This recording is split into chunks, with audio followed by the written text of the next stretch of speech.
Olá, queridos alunos, tudo bem com vocês? Espero que sim. Sejam bem-vindos a mais uma aula da disciplina Biologia, onde hoje faremos a correção da segunda parte do estudo dirigido, pois a primeira parte do estudo dirigido já foi feita, né? A primeira parte foi composta por 9 questões. Eu vi que 80% da turma respondeu, né? E até porque eu já fiz a correção na aula anterior, né? E agora faremos a correção da segunda parte, com a 10ª questão e a 11ª questão, pegando os cadernos e atentos à leitura das questões e às respostas. Então, na 10ª, caracterize. Letra A, ou seja, alternativa A, tecido epitelial. Alternativa B, tecido conjuntivo propriamente dito. Alternativa C, tecido cartilaginoso. Alternativa D, tecido ósseo. Alternativa E, tecido sanguíneo, que é o tecido hematopoético. Alternativa F, tecido adiposo. Alternativa G, que é tecido muscular. E alternativa H, tecido nervoso. Então, nesta questão, vocês iriam, na verdade, né? Colocar ou seja, citar as principais características de cada tipo de tecido e de cada subgrupo de tecido. Então, na alternativa A, tecido epitelial, proteger o corpo, absorver substâncias, liberar secreções, glândulas e garantir a percepção de alguns estímulos. São as principais características deste tipo de tecido, do tecido epitelial. Alternativa B, tecido conjuntivo, propriamente dito, unir as estruturas do corpo. Então, temos aqui uma única característica, que é considerada a principal, que é unir as estruturas do corpo. Tecido cartilaginoso, ou seja, na alternativa C, forma o quê? As cartilagens do corpo, como aquela encontrada em nossas orelhas. Nas extremidades das nossas orelhas, temos lá a presença desse tipo de tecido, que é o tecido cartilaginoso. Tecido ósseo forma os ossos, que em conjunto formam o nosso esqueleto. A alternativa D, que é o tecido ósseo, está aqui. Está bem claro que as principais funções é o quê? Vai formar os ossos, que em conjunto formam o quê? O nosso esqueleto.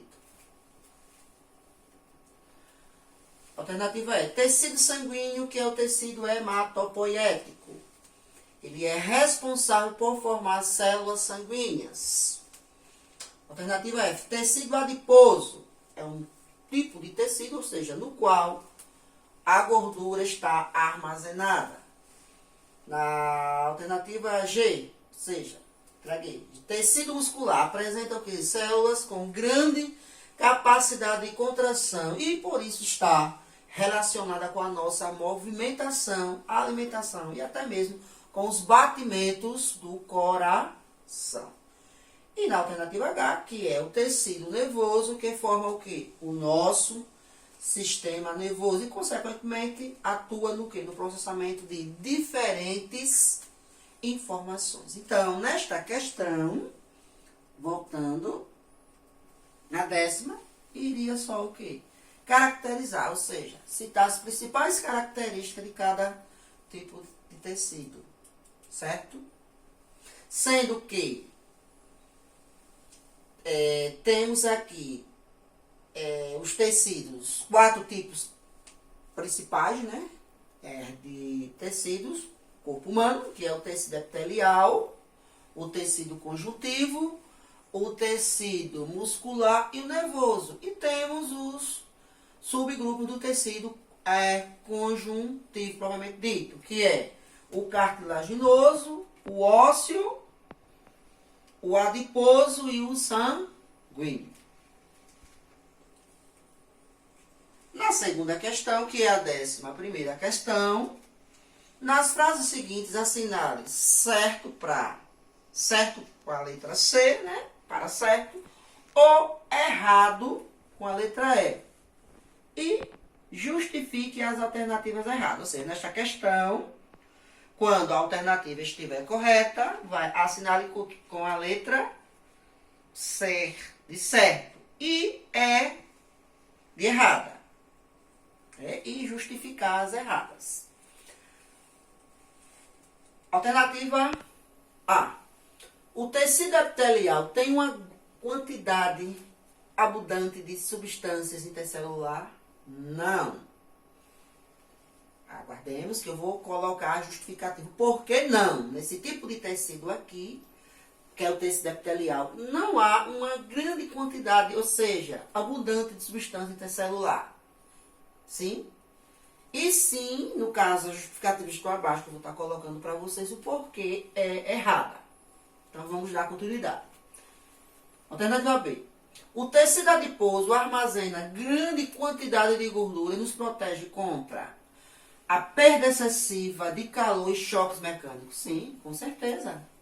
Certo? Letra C, né? Alternativa C. O tecido nervoso, quando estimulado, contrai-se? Certo ou errado?